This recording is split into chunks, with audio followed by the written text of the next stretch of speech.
आपका social media क्या कहता है, फॉरवर्डेड एज रिसीव्ड। तहकीक करने की जरूरत नहीं है, बस इसको आगे चलाओ।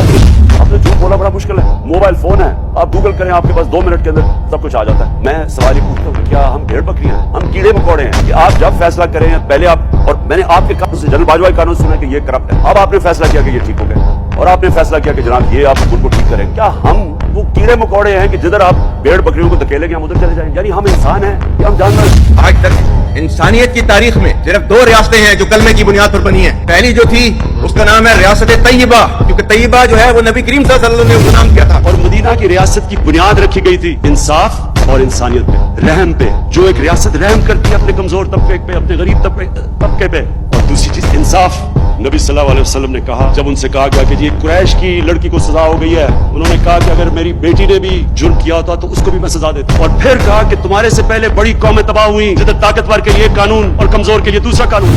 Pakistan used to be a hard state, a country whose all institutions, whose all departments, organizations, divisions, allied departments, they are working as per the law, they are fully operational, and everything is being done as per the constitution. Is a hard state. ये सोच लें कि आज हमारे इंसाफ के निजाम, यानी ये कैसे कोई इस तरह आपके ऊपर हर किस्म का केस है, दहशतगर्दी का सब केस लगा हुआ। जैसे ही आपने कहा मैं पार्टी छोड़ रहा हूं, केसेस खत्म। हमने आइन के मुताबिक, दुनिया की पार्लियामेंट्री डेमोक्रेसी की रवायत के मुताबिक, आइन के मुताबिक हमने अपनी कमेंट्स रिजॉल्व कर दी। 90 दिन में इलेक्शन होना था, तो कोई इलेक्शन ही नहीं बना। यानी ओपनली आइन की उन्होंने खराब वर्जी की। It's not a question of when will Pakistan rise. It is no more a question. Pakistan has already started rising.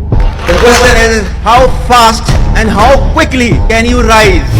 मुझे बताएं, कौन मुल्क से बाहर से पैसा लेके आएगा ओवरसीज पाकिस्तानी, जब वो देखेगा कि शहबाज शरीफ और शरीफ खानदान और जरदारी खानदान इनके पैसे बाहर पड़े? कौन लेके आएगा पाकिस्तान? जब इनको एतमाद पाकिस्तान की इकोनॉमी में नहीं है, तो वो उनको कैसे एतमाद आएगा पाकिस्तान की इकोनॉमी में? किधर से आएगा पैसा?